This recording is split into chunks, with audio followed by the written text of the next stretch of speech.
말씀은 마태복음 14장 22절에서 33절까지입니다. 마태복음 14장 22절에서 33절까지 저희는 25절에서 33절까지만 읽도록 하겠습니다. 25절에서 33절 함께 합독하겠습니다.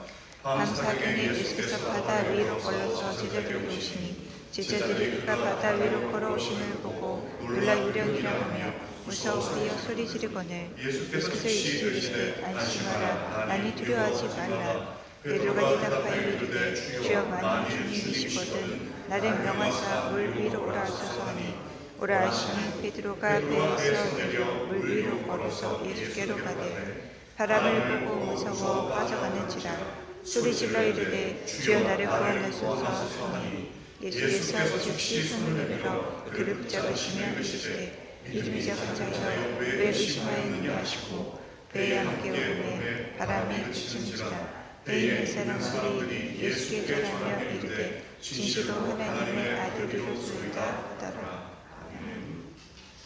오늘 이 시간에 본문의 말씀 가지고 주여 나를 구원하소서라는 제목으로 하나님 말씀 나누도록 하겠습니다. 우리 새벽이긴 하지만 주님의 십자가 뜨겁게 사랑하는 분들 함께 아멘 하십시다. 아멘. 성경 속에 등장하는 많은 인물들이 있습니다. 각각의 많은 인물들이 우리에게 위로와 도전을 줍니다. 저는 성경에 나오는 인물 중에 베드로라는 사람의 영역에 대해서 묵상할 때마다 마음속에 큰 한 가지 질문을 가지게 됩니다. 어떻게 이렇게 충동적이고 연약한 이 시몬이라는 어부가 훗날 초대교회에 흔들리지 않는 반석이 될 수 있었을까라는 것입니다. 예수님께서는 시몬을 처음 만났을 때에 장차 그가 반석이 될 것을 바라보셨나 봐요. 그래서 그의 이름을 반석, 게바, 베드로라는 이름을 주셨습니다. 그런데 복음서를 자세히 읽어보면 참 흥미로운 사실이 있습니다.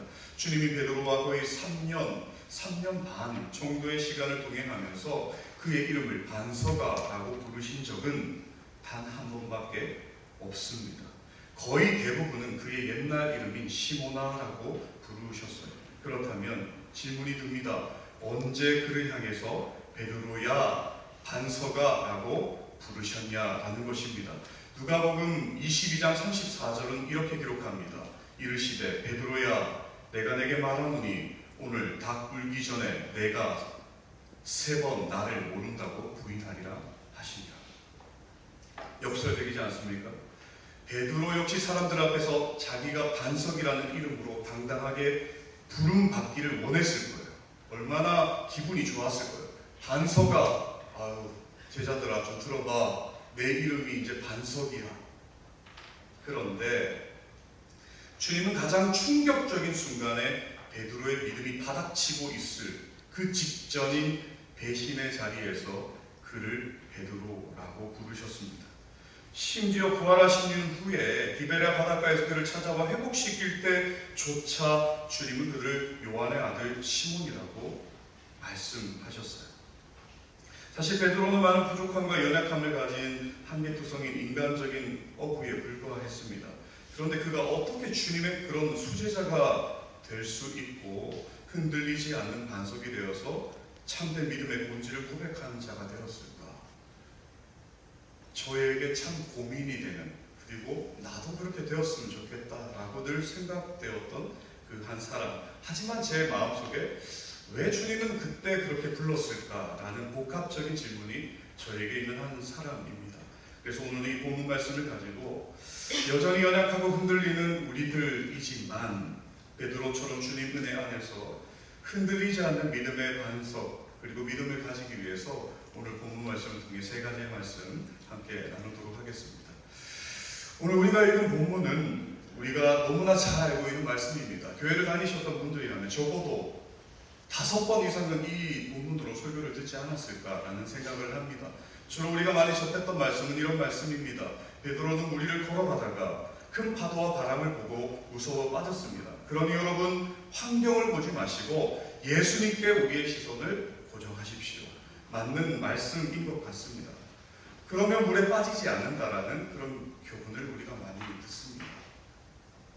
그러나 개혁주의 신학적 관점에서 이 본문을 좀 더 깊이 묵상을 하다 보면 이 말씀 이면에 흐르는 기독교의 진짜 핵심, 오늘 본문의 부제, 원래 제목을 믿음의 본질이라고 지으려고 했는데 너무 딱딱한 것 같아서 제가 본질을 드러내는 문장을 제목으로 들었어요.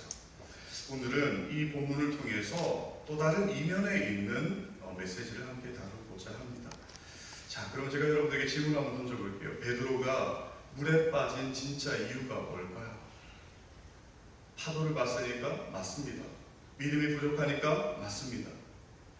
단순히 그가 믿음이 없어서 혹은 시선 고정에 실패해서 그랬을까요? 잘 보면 베드로가 물에 빠진 근본적인 이유는 역설적인 부분이 있습니다. 어떤 부분이냐면 그가 예수 그리스도를 향한 뜨거운 열정과 말씀에 대한 전적인 순종을 가졌기 때문이라는 사실이에요. 베드로가 물에 빠진 이유, 직관적으로 설명하면 그렇습니다. 무리를 걸어봤기 때문에. 그렇지 않습니까? 그렇다면 다른 제자들은 지금 뭐라고 했습니까? 본문 26절을 보면 제자들이 그가 바다 위로 걸어오심을 보고 놀라 유령이다! 라고 무서워하며 소리를 질렀습니다. 다른 제자들은 무리로 걸어오시는 예수님이 누구신지조차 알지 못했습니다. 그리고 공포에 질려서 유령이라고 비명 지르면서 아주 그냥 아비규환의 모습을 드러내고 있어요. 그때 베드로만이 주님을 알아보고 이렇게 외치는 거예요. 베드로가 대답하기로되 주여, 만일 주님이시거든 나를 명하사 무리로 나를 걸어오라 해주세요. 만일 주님이시거든 이라는 표현은 의심이 아닙니다. 헬라어 문맥상 당신이 진정 나의 주님이시기 때문에 나로 하여금 당신께 가게 해주세요 라는 확신에 찬 또한 신앙의 고백이었습니다. 그때 주님이 베드로를 향해서 이렇게 얘기합니다. 오라. 주님의 말씀이 떨어지자마자 정신이 나갔는지 이 베드로가 29절에 믿음의 행보를 기록해요. 오라 하시니 베드로가 배에서 내려 무리로 걸어서 예수께로 가되. 엄청난 사건입니다. 거친 파도 위에 말씀 한마디에 자기 인생을 내어 던졌어요. 여러분 이렇게 하실 수 있겠어요? 오라 한다고 그 파도 위에 여러분들의 발을 내어드릴 수 있겠냐고요. 다들 지금 빠져 죽는데 누가 그렇게 할 수 있냐는 것입니다. 오늘 본문이 우리에게 주시는 첫 번째 믿음의 본질은 믿음이란 예수 그리스도께서 우리에게 하신 말씀에 따라 전적으로 반응하고 순종하는 것입니다. 아멘. 많은 이들이 오해합니다. 내가 원하는 꿈과 야망을 가득 펼쳐놓고 하나님을 설득해서 내는 그것을 큰 믿음이라고 착각합니다. 참된 믿음은 철저하게 주님의 말씀이 먼저 선포되고 그 말씀에 내 몸과 마음을 들여서 주님이 오라, come 이라고 말씀하실 때에 그 말씀이 지시하는 곳으로 액션, 행동을 취하는 것이라는 것입니다. 아멘. 분명히 주님께서 우리 인생 가운데에 오라 라고 말씀하신 자리가 있을 겁니다. 사역의 자리도 있을 거예요. 직분의 자리도 있을 겁니다. 제자 훈련, 교사 찬양대 여러 자리로 주님이 우리의 마음의 감동 가운데에 내 상황 감정이 갈 수도 있지 못한데 come, 너 이제 좀 와라 라고 말씀할 때가 있어요. 여러분 우리는 우리의 결단이 아니라 주님의 초청 때문에 이 자리에 와 있는 여러분들인 줄로 믿습니다. 그런데 우리가 사역을 감당하면 반드시 기억해야 될 사실이 하나 있는데 우리가 말씀에 순종하여 무리를 걷는 존재들이기 때문에 정말 순종하여 왔다면 때로는 연약함으로 인해 물에 빠질 수밖에 없는 존재다라는 겁니다. 베드로는 예수님의 말씀에 순종했기 때문에 물에 빠진 거예요. 배 안에 가만히 숨어있던 다른 제자들은 물에 빠질 일도 없었어요. 체면을 구길 일도 없었습니다. 그런데 주님의 능력을 그들은 경험을 하지 못했습니다. 베드로는 주님의 말씀에 순종하여 거친 바다로 뛰어들었기 때문에 빠졌다라는 것입니다. 우리가 주님의 몸된 교회를 섬기고 사역 현장에서 몸부림치다 보면 거센 현실의 바람 앞에 낙심하여 영적으로 홀딱 젖어가지고 허우적거릴 때가 참 많습니다. 그렇다면 목사님, 약간 그 메시지는 인본주의적 메시지 아닙니까? 무리를 걷다 보면 빠질 수밖에 없다. 그거야 약간 인본주의적인 위로의 메시지 아닙니까? 라고 우리가 생각할 수 있습니다.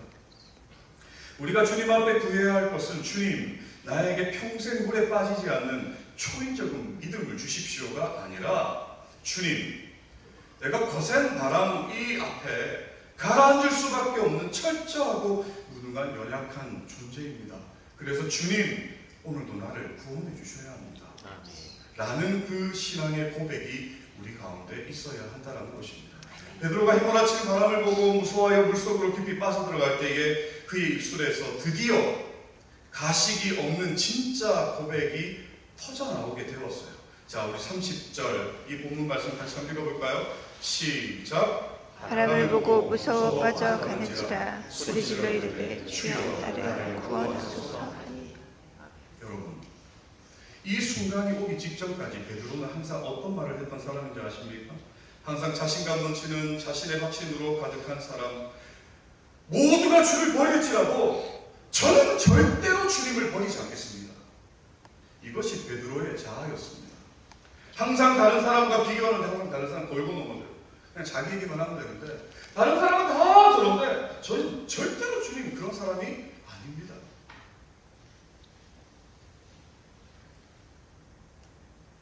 그런데 시커먼 바닷물이 목구멍으로 넘어오고 죽음의 공포가 그에게 몰려오자 그의 체면이 산산조각났어요. 오직 한마디밖에 할 수 없었어요. 주여, 주여, 나를 구원하소서. 절대적인 그 부르짖음이 그의 입술 가운데 터져나옵니다. 그때 우리 주님이 어떻게 반응하십니까? 31절 상반절이 예수께서 즉시 손을 내밀어 그를 붙잡아 주셨어요. 한순간도 지체하지 않으셨던 예수님께서 즉시 베드로를 붙잡아 주셨습니다. 여기서 제가 나누고 싶은 두 번째 메시지를 나누고 싶은데, 믿음의 본질 두 번째는 이 참된 믿음이라는 것은 내가 얼마나 강한 확신을 가졌느냐에 있지 않습니다. 내가 주님을 따라가겠습니다. 절대 주님을 부인하지 않겠습니다. 여기에 있지 않다는 거예요.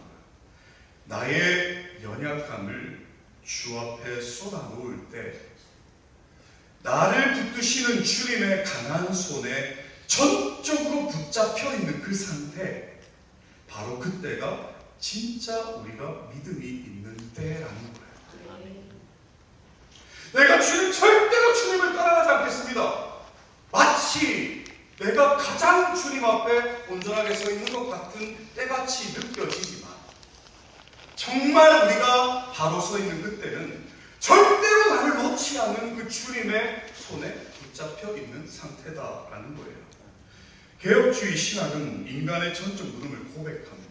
이게 어떤 신학과 교리를 이야기하는 것이 아닙니다.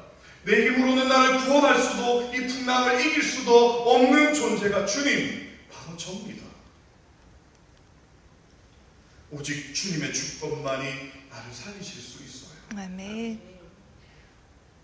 그러므로 참된 신앙이란 자만 가득한 자기 확신이 아니라 나의 무능을 인정하고 주님의 손에 나를 맡기는 수동적인 적극성을 가질 때인 것입니다.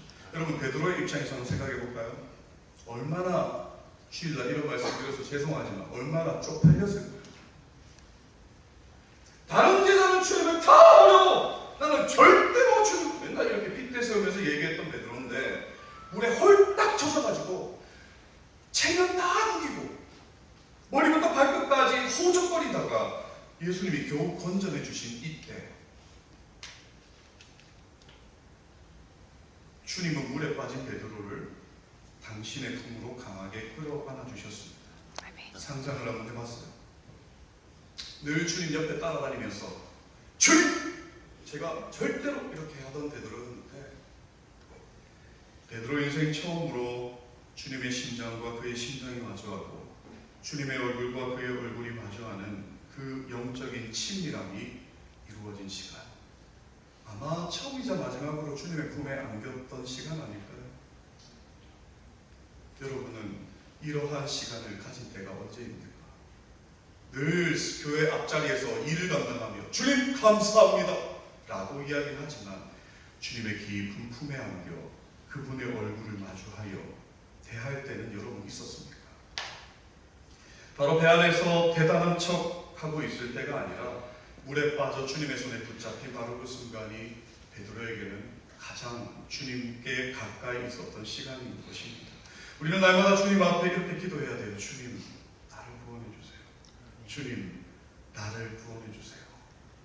이거는 종교의 밋밋한 언어의 표현이 아닙니다.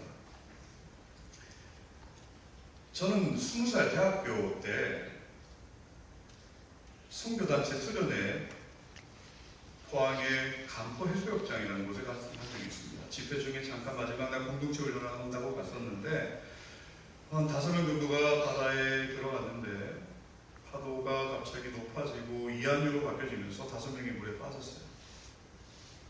그때 이제 물에 빠졌을 때 제가 기억이 납니다. 물에 빠져서 이제 죽어가고 있는 그때에 주님 앞에 드렸던 그 고백, 제발 나를 살려주세요. 물 먹으면서. 여러분, 이런 고백을 하는데 누가 이렇게 주여 나를 도와주세요, 주여 나를 도와주세요. 여러분, 정말로 자기가 그 죽음의 순간에 있다면 절대로 이런 고백을 할 수 없습니다. 주님 나를 도와주세요, 주님 나를 도와주세요. 절박한 비명을 하나님 앞에 올려드렸어요. 그때 힘이 빠져가던 그때 그 형님이 이제 한 분이 들어와서 거의 이제 물에 빠져갈 때 물에 낚아채서 구조되었습니다. 구조를 받고 나와보니 너무 고통스러웠던 이유는 무엇이냐면 그때 물에 같이 들어갔던 형제 2명이 실종이 됐어요. 그리고 다음 날 친구가 시신으로 발견되고 4일 후에 형님이 부름을 받았습니다. 철저한 실패의 현장이었습니다. 왜 폭풍 치는 깊은 바다로 우리를 인도하셨는지 아주 오랜 시간 동안 반문했며 기도했었습니다. 그러면서 그 터널을 지나며 뼈저리게 깨달은 진리가 하나 있습니다. 죽음의 10년 앞에서 터져나온 그 고백, 나를 구원해 주세요, 나를 도와주세요. 아, 이거는 그냥 하는 고백이 아니구나. 생명은 오직 하나님께 있으며 나는 하나님의 주권적인 손에 전적으로 붙잡힌 자라는 신앙의 본질을 새김을 받는 시간이었어요. 내가 손을 붙잡은 게 아니라 그 형님이 저의 손을 붙잡은 것처럼 죽어가는 날을 향해 주님이 먼저 손을 내밀어 당기시고 안아주신 그 은혜가 깨달아지기 시작했습니다. 이 눈물의 고백에 또 아들을 보낸 유족들이 있었겠죠. 가까운 우리 그 누님과 우리 어머님이 있는데 12년이 지난 후 그 형님의 누님과 대화를 나눴는데 누님이 눈물을 흘리면서 저에게 이렇게 얘기했습니다. 요한아, 시간이 지날수록 그때 아픈 사건 속에 담긴 하나님의 뜻을 보게 됩니다. 그 일을 통해 우리 가족이 온전히 주님 손에 붙잡히게 되었고 하나님의 나라가 확장되는 것을 보게 됩니다. 여전히 여러 가지 어려움들이 있지만 세상의 눈으로 보면 철저한 실패요 비극으로 보이는 그런 시간이지만 영적인 눈을 뜨고 믿음으로 살아가는 성도들에게 그 자리는 인간의 자아를 깨뜨리고 오직 하나님의 의로운 손에만 붙잡히게 하시는 영적인 회복의 시간인 줄로 믿습니다. 아멘. 저는 여러분들이 신앙의 영역에서 하나님 아버지, 물론 이렇게도 기도하겠지만 언젠가는 주님 앞에 엎드려서 정말 주님이 없이는 저는 아무것도 할 수 없습니다라는 여러분의 진짜 신앙의 고백이 터져나오길 주의 이름으로 축복합니다. 세 번째 함께 나누고 싶은 메시지는요, 이제 주님은 물에서 건져내신 베드로를 향해서 말씀하셨어요. 우리 31절 하반절에 보시면 이르시되 믿음이 작은 자여 왜 의심하였느냐라고 건져내신 왜 베드로에게 이렇게 말씀합니다.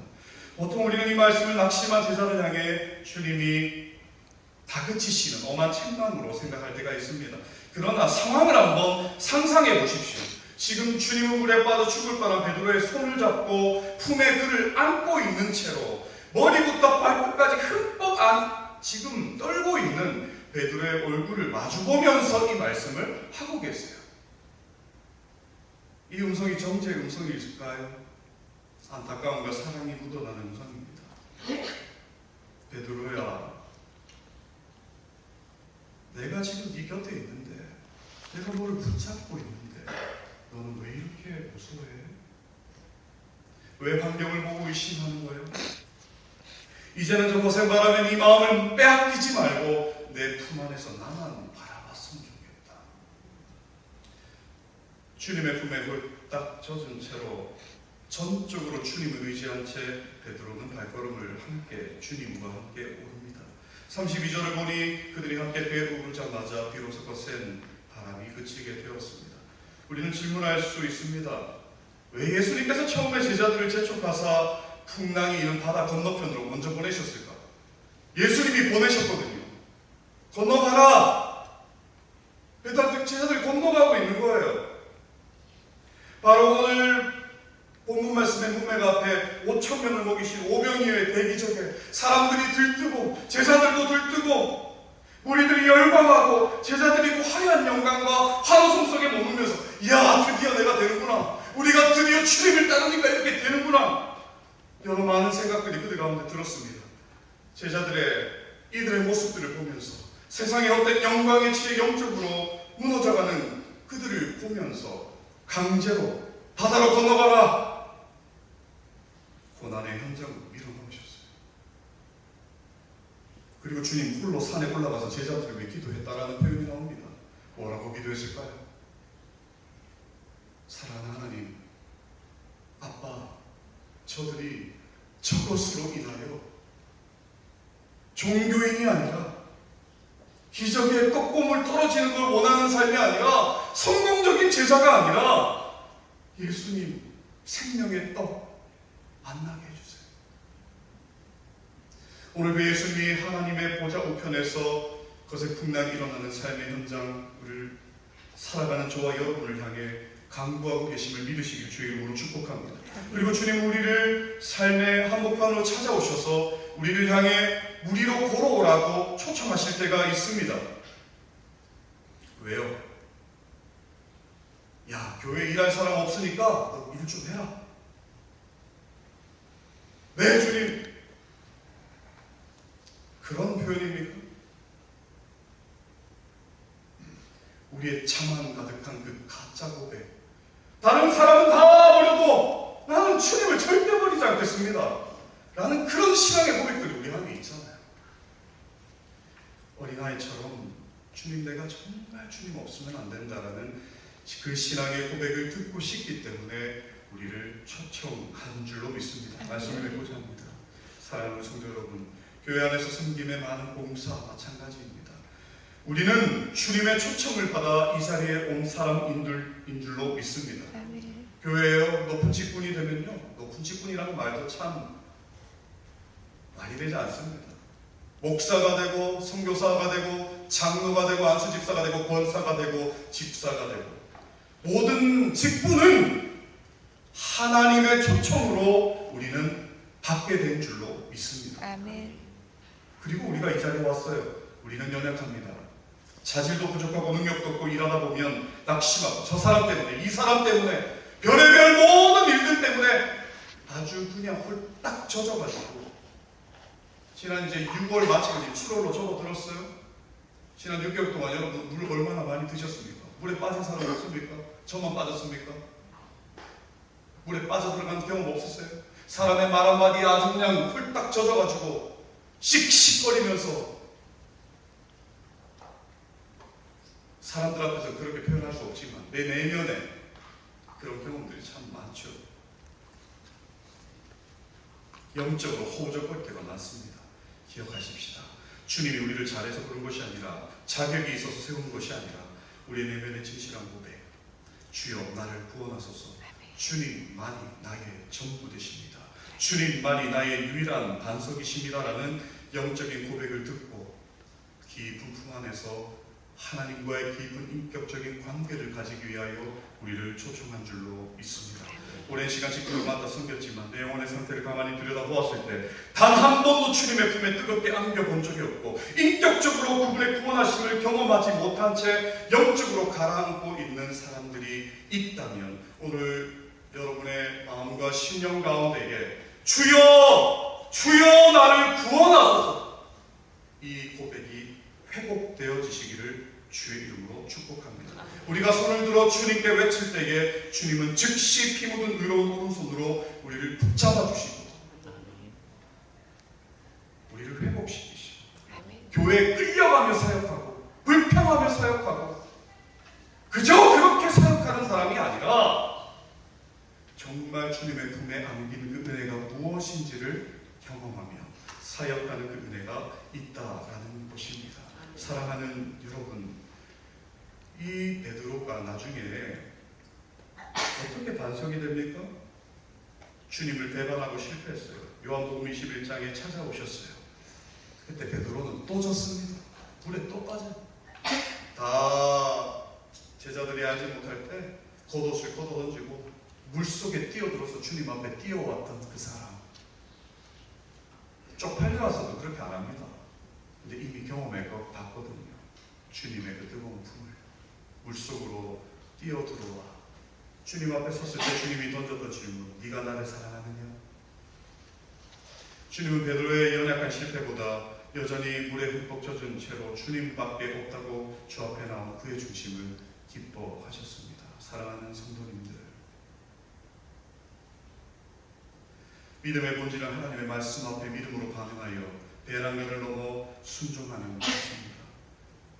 날마다 주님의 의로운 손에 붙잡혀 주님만 의지하여 피 묻은 십자가의 손에 붙잡힌 바 되는 여러분 되시기를 주님의 이름으로 축복합니다. 기도하겠습니다. 주님, 교회를 다니는 것이 예배만 깔짝 드리고 돌아가는 우리의 신앙이 아니라 피 묻은 오늘도 살아계신 주님의 손에 붙잡힌 것이 무엇인지를 알기를 원합니다. 오늘 이 새벽 깨워 주님 말씀 앞에 나온 성도들을 주님께 올려드립니다. 영의 눈을 열어주시고 심령과 마음의 문을 열어주셔서 심령 가슴 속에서 터져나오는 영적인 그 기도를 통해 믿음과 신앙의 본질이 회복되는 은혜의 시간 되게 하여 주시옵소서.